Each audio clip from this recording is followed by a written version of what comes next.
en pensant que tu vas juste faire le plein. 5 minutes et c'est plié. Mais à la place, tu te retrouves au cœur d'un ouragan que tu n'avais pas vu venir. Ouais, c'est exactement ce qui est arrivé à Marlene Baker. Un vendredi brûlant de juin, elle n'était pas en limousine, ni en Porsche, pas de caméra, pas d'équipe, juste son vieux SUV gris, poussiéreux, avec des plaques presque effacées par le soleil. Elle s'est arrêtée à une station paumée sur la route 63 quelque part, dans le désert du Nevada.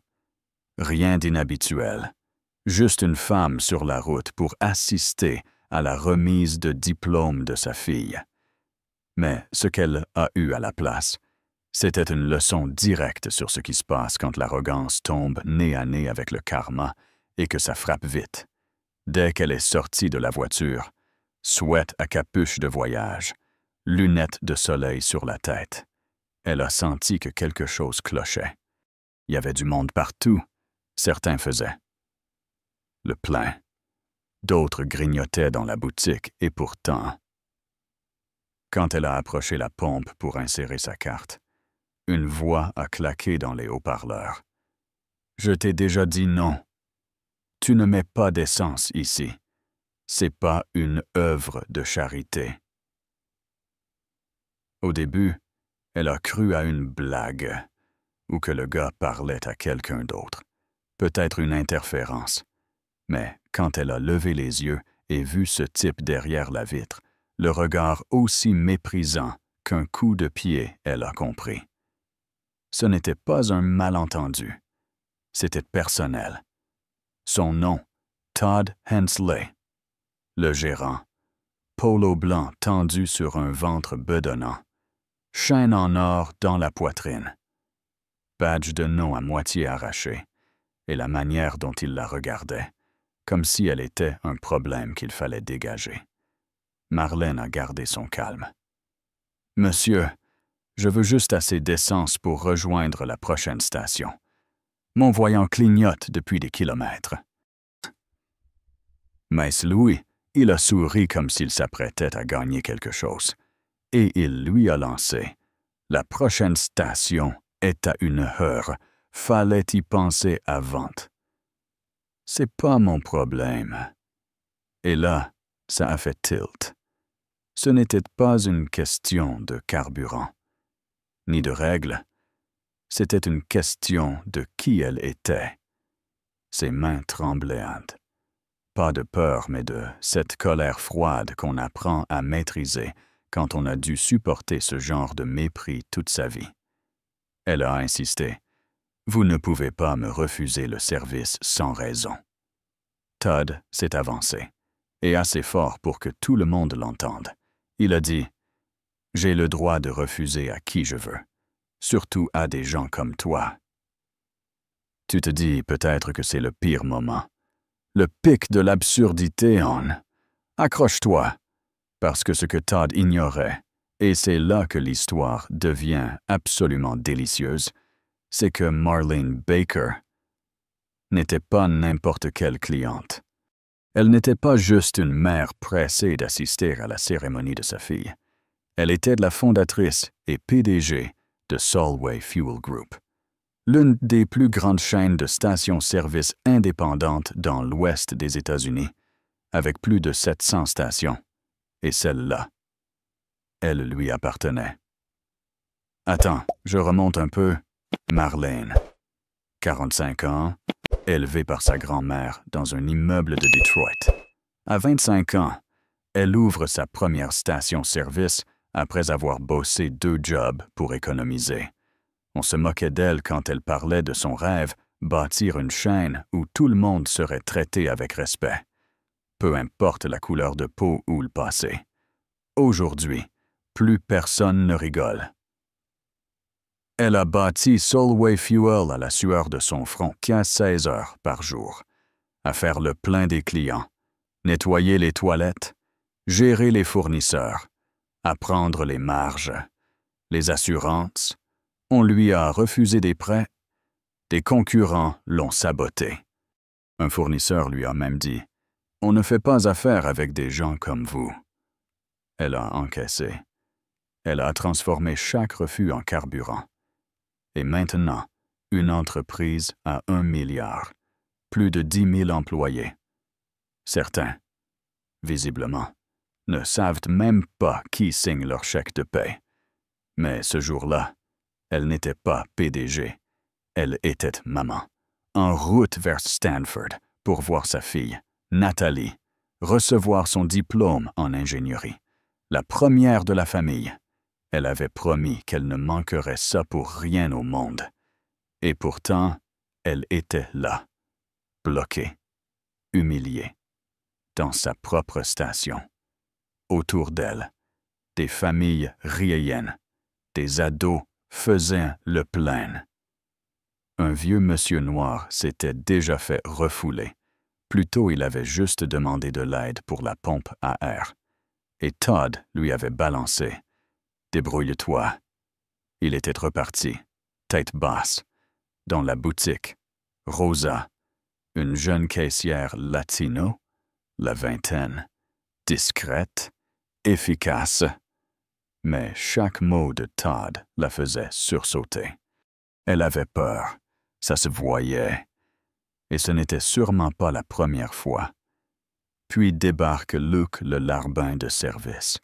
Grand, maigre, rouge comme une tomate.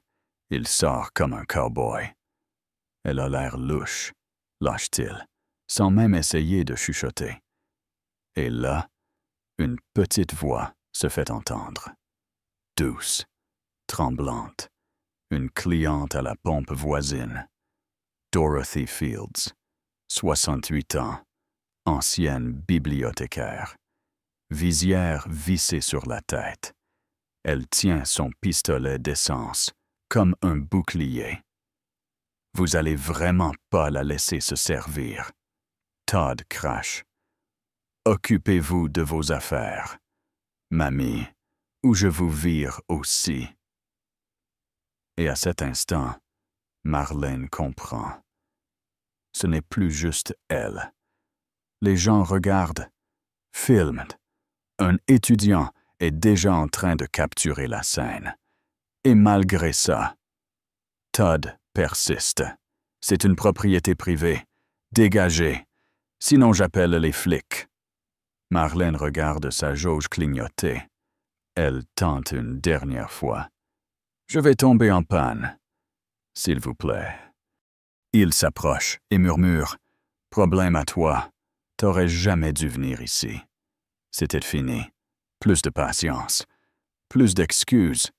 Marlène recule, respire et balance 4 mots qui changent toute la scène. Cette station est à moi. Il fronce les sourcils. Quoi? Je suis la PDG de Solway Fuel Group. Je l'ai fondée. C'est ma station. Tu refuses de servir. Ta patronne. Silence total. Luke recule. Rosa se couvre la bouche. Les clients écarquillent les yeux. Et là, comme dans un film, 3 SUV noirs arrivent. Son équipe exécutive. Un simple texto et la cavalerie débarque. Marcus Lynn, directeur des opérations. Descendent avec une mallette pleine de papiers, accompagné du service juridique, des RH et de la sécurité. Ils entrent, déposent les documents de propriété sur le comptoir. Ce site appartient légalement à Solway Fuel Group. Madame Baker en est la PDG et propriétaire majoritaire. Le visage de Todd, un chef-d'œuvre d'angoisse. Il s'étrangle, menace, crie au scandale. « Vous n'avez pas le droit. C'est de l'abus. Je vais porter plainte. » Marlène reste de marbre. Tu avais le droit de respecter les clients. Tu as choisi le racisme. Maintenant, dégage. La sécurité s'approche. Todd comprend que c'est fini. Il supplie. Il balance Luke. C'est lui qui a commencé. Trop tard. Luke escorté dehors. Todd escorté dehors, aussi rouge écarlate, marmonnant des absurdités sur la liberté. Même Rosa éclate en larmes. J'avais peur. Je savais pas quoi faire. Marlène lui répond calmement. Avoir peur, c'est humain. Se taire face à la haine, c'est un choix. Rosa hoche la tête. Je veux changer. Tu en auras l'occasion, dit Marlène. Ça commence maintenant. Dorothy vient la prendre dans ses bras. Tyler, le jeune qui filmait, lui montre la vidéo. Déjà 2 millions de vues. Vous venez de donner une leçon au monde.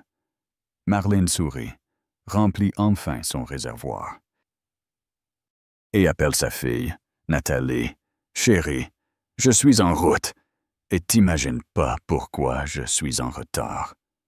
Parce que parfois, t'es juste une femme qui veut de l'essence. Et d'autres fois, t'es la tempête qui nettoie le ciel. Et toi, t'aurais fait quoi à la place de Marlène? Tu leur aurais dit la vérité tout de suite, ou attendu qu'ils montrent leur vrai visage. Commente en dessous. Parlons justice, pouvoir, et de ce qui se passe quand la bonne personne possède le bâtiment. Clique sur like si tu penses que le karma a frappé fort, et abonne-toi pour plus d'histoires où le respect n'est pas négociable.